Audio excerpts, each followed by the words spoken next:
ఒక ఊరిలో రవి అనే యువకుడు ఉండేవాడు. అతను చాలా కష్టపడే స్వభావం కలవాడు. కానీ దురదృష్టం అతన్ని నీడలా వెంటాడేది. చేస్తున్న వ్యాపారం దెబ్బతినడం, నమ్మినవారు మోసం చేయడం, చివరికి ఇంట్లో కూడా గౌరవం తగ్గడంతో రవి తీవ్రమైన నిరాశకు గురవుతాడు. అసలు ఈ జీవితం ఎందుకు?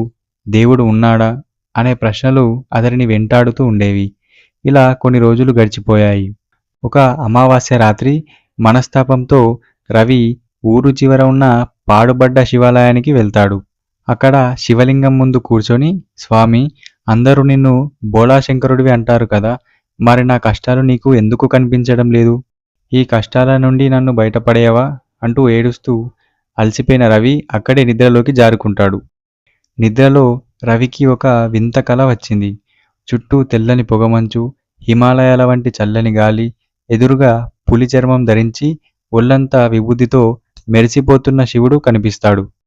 అప్పుడు ఆ శివుడు రవి దగ్గరకు వచ్చి ఇలా అంటాడు: నాయనా, నీవు నిరాశతో ఉన్నావు. ఎందుకంటే నీవు ముగింపు వైపే చూస్తున్నావు. నా వైపు చూడు, నేను లయాకారుడిని. పాతది అంతమైతేనే కదా కొత్తది పుట్టేది అని రవిలో ధైర్యం నింపడం కోసం శివుడు 3 మాటల్లో ఇలా చెప్తాడు: సముద్ర మదనంలో విషం వచ్చినప్పుడు లోకం కోసం నేను దాన్ని మింగాను. అంటే నీ జీవితంలో ఎదురయ్యే అవమానాలు, కష్టాలు ఆ విషం వంటివి. వాటిని గుండెల్లోనే నిగ్రహించుకో, కానీ వాటినే తలుచుకుంటూ నీ మనసును పాడు చేసుకోకు. శ్మశానంలో ఉండే నాకు భయం లేదు. ఎందుకంటే ఏదీ శాశ్వతం కాదనే సత్యం నాకు తెలుసు. మరి నీ కష్టాలు కూడా శాశ్వతం కావు కదా. ఈ రోజు ఉన్న చీకటి రేపు ఉండదు. అలాగే నా తాండవం కేవలం వినాశనం కాదు, అది సృష్టి గమనం. నీ పరాజయాలు నిన్ను నాశనం చేయడానికి రాలేదు, నిన్ను కొత్తగా నిర్మించడానికి వచ్చాయి అని చెప్పి శివుడు మాయమవుతాడు. తెల్లవారుజామున పక్షుల కిలకిల రావాలకు రవికి మెలకువ వచ్చింది. గర్భాలయంలోని శివలింగంపై సూర్యకిరణాలు పడి మెరుస్తున్నాయి. రవికి ఇప్పుడు భయం లేదు.